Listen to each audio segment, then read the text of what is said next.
Bismillahirrahmanirrahim. Assalamualaikum warahmatullahi wabarakatuh. Alhamdulillah. Wassalatu wassalamu ala rasulillah. Habibina Sayyidina Muhammad ibn Abdullah wa ala alihi wa ashabihi wa mawalah, amma ba'd.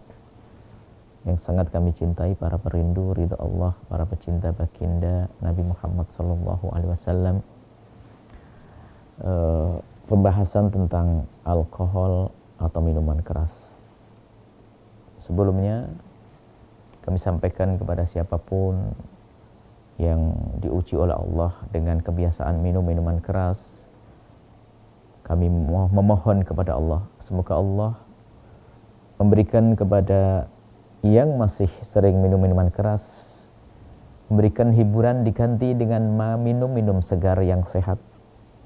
Dan Allah mengampuni, dan Allah subhanahu wa ta'ala memberi segala kebaikan setelah itu. Dan bagi yang tidak minum minuman keras, jangan biasa mencaci, merendahkan siapapun yang lagi berbuat dosa. Sebab kalau orang melakukan kesalahan, bukan untuk kita caci, tapi yuk kita doakan dan kita tolong. Semoga setelah ini yang minum minuman keras atau Anda yang masih urusan dengan alkohol, minuman beralkohol, yuk berhenti. Semoga Allah berikan kesehatan kepada Anda, lahir batin Anda, bahagia dunia akhirat insyaallah. Bicara tentang hukum alkohol, kalau diminum sepakat adalah haram dan dosa besar.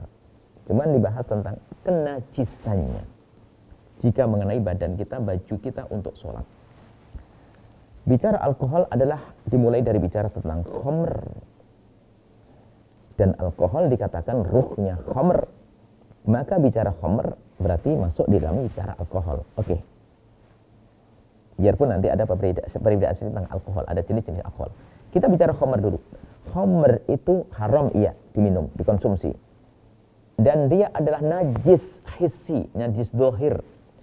Kalau kena tempat sholat nggak sah untuk sholat, kena baju nggak sah untuk baju. Itu disepakati oleh ulama 4 madhab. Adalah najis 4 madhab. Sudah, kita ikut ini.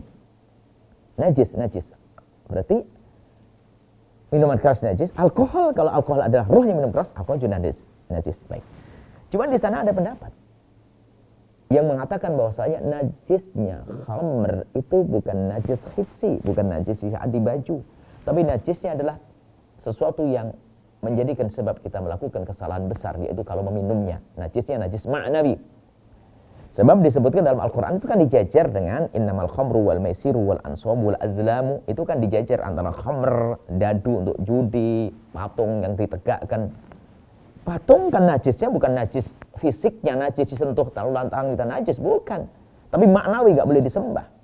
Berarti najisnya najis maknawi. Ini pendapat ulama seperti Imam Mujtahid Mutlaq, Imam Rabi'atul Ra'i, Imam Uzani, kemudian Imam dari orang mutaakhirin, Imam Syaukani. Artinya ada celah ini pendapat yang mengatakan bahwasanya khamr ini adalah najisnya najis maknawi. Artinya kalau bersentuhan dengan baju tidak najis, tidak apa-apa menurut pendapat ini.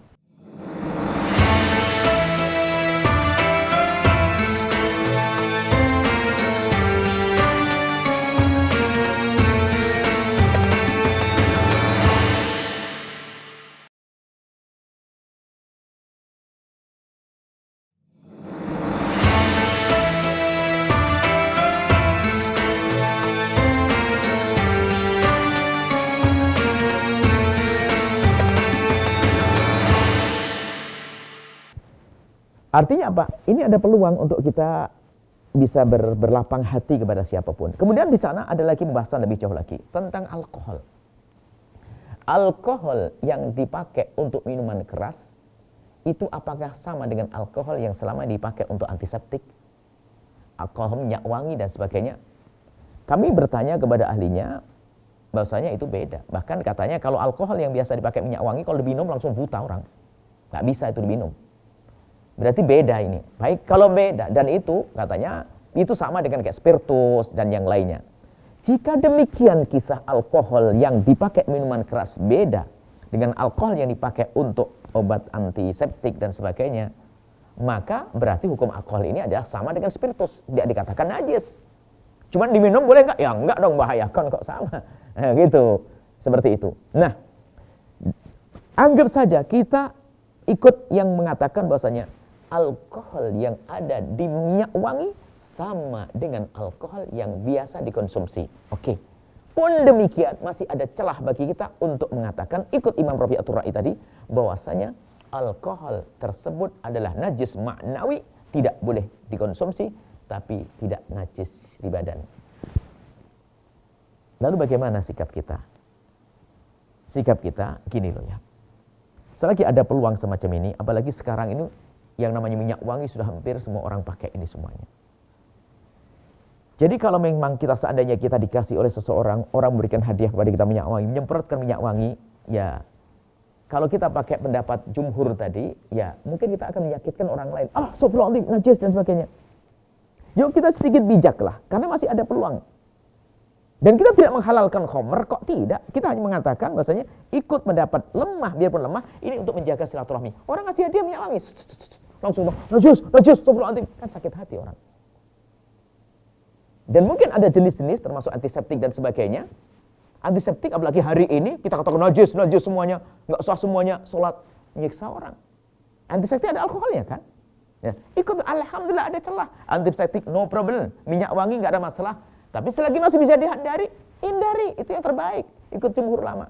Kalau kita duduk dengan Imam Muzani nggak berani ngomong apa-apa itu. Ulama paling besar hari ini pun di depan Imam Rabi' At-Turai nggak bisa ngomong, dia mujtahid mutlak. Cuman karena yang kebanyakan jumhur mengatakan najis, ya kita ikut mengatakan najis dalam keadaan normal. Tapi dalam keadaan tertentu seperti zaman begini ya kita boleh mengeluarkan pendapat ini untuk keluangan, untuk kelapangan. Yang jelas semuanya bersepakat, tidak boleh diminum, tidak boleh dikonsumsi. Itu saja, sederhana. Nuhibbukum fillah. Kami mencintai Anda semuanya karena Allah. Semoga hidup kita setelah ini semakin indah. Beragama tidak dengan kesombongan, beragama adalah dengan kasih sayang, saling tolong menolong dalam kebaikan. Assalamualaikum warahmatullahi wabarakatuh.